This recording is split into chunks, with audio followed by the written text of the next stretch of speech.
नमस्कार। आज हम करते हैं मेवाड़ के महाराणा संग्राम सिंह द्वितीय के बारे में।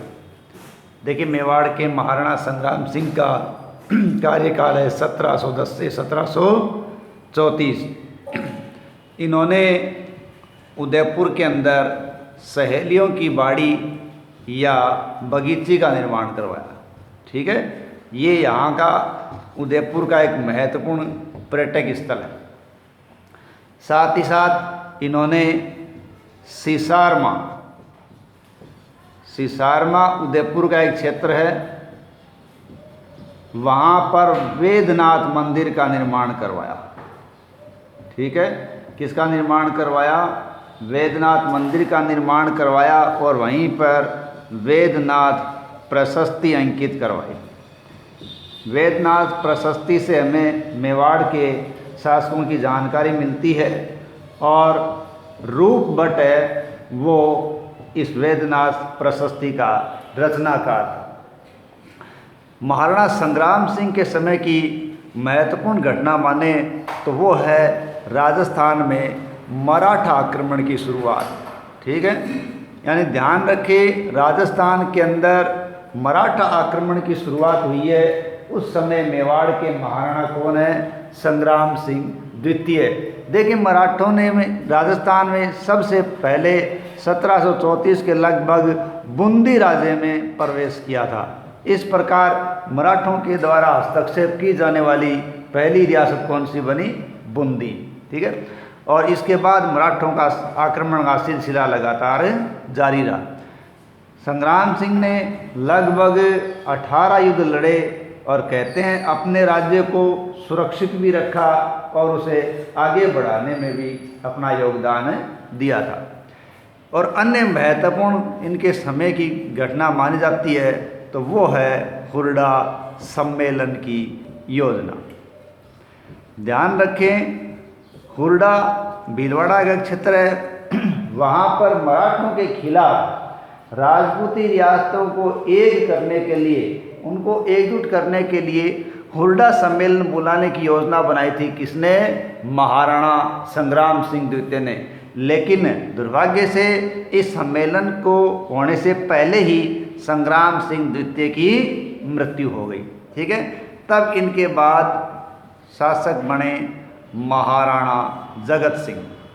ठीक है, यानी यहाँ ध्यान रखें कि योजना बनाने वाले कौन है? संग्राम सिंह। हुरडा सम्मेलन की योजना बनाने वाले संग्राम सिंह, लेकिन उनकी मृत्यु हो गई, इसलिए वो इसकी परिणति नहीं कर सके, योजना ही बना सके। अगले शासक बने महाराणा जगत सिंह द्वितीय। तो जो योजना इन्होंने बनाई थी वो योजना यहाँ क्रियान्वित हुई। यानी जगत सिंह के समय में 17 जुलाई, कब? 17 जुलाई 1734 को हुरडा सम्मेलन हुआ। ये कहाँ है? ये भीलवाड़ा के अंदर। कहाँ है? भीलवाड़ा। भीलवाड़ा में हुरडा सम्मेलन का आयोजन हुआ, लेकिन राजपूतों के आपसी स्वार्थों के चलते ये सम्मेलन असफल हो गया। ठीक है, क्यों असफल हुआ? कि राजपूतों के आपसी स्वार्थों के चलते ये असफल हो गया। अब यहाँ कुछ बातें विशेष ध्यान देने की है कि एग्जाम के अंदर हम कंफ्यूज हो जाते हैं। हुरडा सम्मेलन की योजना किसने बनाई? तो वो है संग्राम सिंह। ठीक है, और हुरडा सम्मेलन की जहाँ अध्यक्षता की बात करें तो वो है अध्यक्षता मेवाड़ के महाराणा जगत सिंह। ठीक है, यानी जगत सिंह की अध्यक्षता के अंदर हुरडा सम्मेलन का आयोजन किया गया था। और साथ ही साथ यदि जहाँ हमें संयोजक की बात करें कि हुरडा सम्मेलन के संयोजक कौन थे, तो वो थे आमेर के शासक सवाई जय सिंह द्वितीय। ठीक है, तो ये 3 अलग अलग प्रश्न हैं जिनको विशेष ध्यान रखना जरूरी है। अब जगत सिंह द्वितीय की और विशेष बात करें तो ऐसा माना जाता है कि जगत सिंह के दरबारी थे नेकराम। जगत सिंह के दरबारी कौन थे? नेकराम। उन्होंने एक ग्रंथ लिखा था, वो ग्रंथ था जगत निवास। तो जगत निवास ग्रंथ किसका लिखा हुआ है? जगत सिंह द्वितीय के दरबारी नेक राम का। और जगत सिंह के समय की विशेष घटना हम माने तो वो मराठा समझौता है। देखिए, जगत सिंह के समय मराठा पेशवा है बाजीराव प्रथम। ठीक है, देखिए बाजीराव प्रथम वही बाजीराव प्रथम जो मूवी आ चुकी है और जिनकी प्रेमिका कौन थी? मस्तानी। इनका कार्यकाल 1720 से 1740 है बाजीराव प्रथम का। तो बाजीराव प्रथम और जगत सिंह के बीच एक समझौता होता है। इस समझौते के तहत जगत सिंह है वो मराठों को चोट देना स्वीकार कर लेते हैं। क्या स्वीकार कर लेते हैं? देखिए, मराठे हैं वो 2 कर लिया करते थे, चौथ और सरदेश मुखी, ताकि उस राज्य को वो संरक्षित कर सके, लूटपाट वहाँ नहीं करे। तो जगत सिंह ने मराठा पेशवा बाजीराव प्रथम से समझौता किया और उनको चौथ देना स्वीकार कर लिया। इस प्रकार ये जगत सिंह के समय की विशेष घटनाएं। अब देखिए, जगत सिंह के बाद की हम बात करें तो जगत सिंह के बाद के शासकों का इतिहास में कोई रोल है वो बड़ा नहीं माना जाता। इतिहास में उनको एक नगण्य सा स्थान दिया जाता है, लेकिन हम उनका नाम देख लेते हैं। जगत सिंह के बाद प्रताप सिंह, ठीक है, प्रताप सिंह शासक बने। उसके बाद राज सिंह शासक बने। राज सिंह के बाद कहते हैं हरि सिंह शासक बने। देखिए, राज सिंह सेकंड है, ये हम पहले राज सिंह पढ़ चुके, वो नहीं है। हरि सिंह, उसके बाद हमीर, ये भी हमीर है, वो भी सेकंड है। तो ये शासक बने, लेकिन इतिहास ने इनको नगण्य सा स्थान दिया है। अब हम बात करें महाराणा भीम सिंह। ये मेवाड़ के महाराणा, प्रमुख महाराणा हुए हैं, जिनके समय की घटनाएं इतिहास में अपना एक अलग ही स्थान रखती है। तो ये है 1778 से 1828। देखिए, मेवाड़ के महाराणा भीम सिंह के समय की विशेष घटना यदि मानी जाती है तो वो है कृष्णा कुमारी विवाद। क्या है? कृष्णा कुमारी विवाद। ये आखिर विवाद क्या था? देखिए, मेवाड़ के महाराणा भीम सिंह है, इन्होंने अपनी पुत्री कृष्णा कुमारी का विवाह मारवाड़ के भीम सिंह से तय कर दिया। किससे कर दिया? मारवाड़ के भीम सिंह से तय कर दिया। लेकिन मारवाड़ के भीम सिंह की अचानक मृत्यु हो जाती है, इसलिए महाराणा भीम सिंह क्या करते हैं? कृष्णा कुमारी का विवाह जयपुर के शासक जगत सिंह द्वितीय से तय कर देते हैं। किससे तय कर देते हैं? जगत सिंह आमेर जयपुर के शासक हैं, उनसे तय कर देते हैं। इस कारण मारवाड़ के अब जो शासक बनते हैं मान सिंह राठौड़। कौन बनते हैं? भीम सिंह के मरने पर बनते हैं मान सिंह राठौड़। ये इस बात को लेकर नाराज हो जाते हैं कि जोधपुर का ये रिश्ता था वो जयपुर क्यों कर दिया। यानी भीम सिंह की मृत्यु होने पर उन्होंने जगत सिंह जयपुर के साथ रिश्ता किया, जिससे मारवाड़ के मान सिंह राठौड़ नाराज हो गए और दोनों रियासतों के बीच क्या हो गया? संघर्ष की स्थिति हो गई। कहते हैं लुटेरा था अमीर खां पिंडारी। ठीक है, यानी पिंडारी है वो लुटेरे थे, बाद में इन्होंने टोंक रियासत को खड़ा किया था। तो वो अमीर खां पिंडारी ने कहते हैं किसको सहायता दी? जयपुर के जगत सिंह को सहायता दी और मारवाड़ के मान सिंह और जगत सिंह के बीच गिंगोली का युद्ध हुआ। कौन सा युद्ध हुआ? गिंगोली। ये युद्ध 1807 में हुआ। इस युद्ध ने मारवाड़ और जयपुर के बीच संघर्ष खड़ा कर दिया, मनमुटाव खड़ा कर दिया।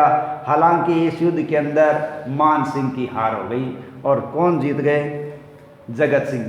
गिंगोली नागौर का एक क्षेत्र है।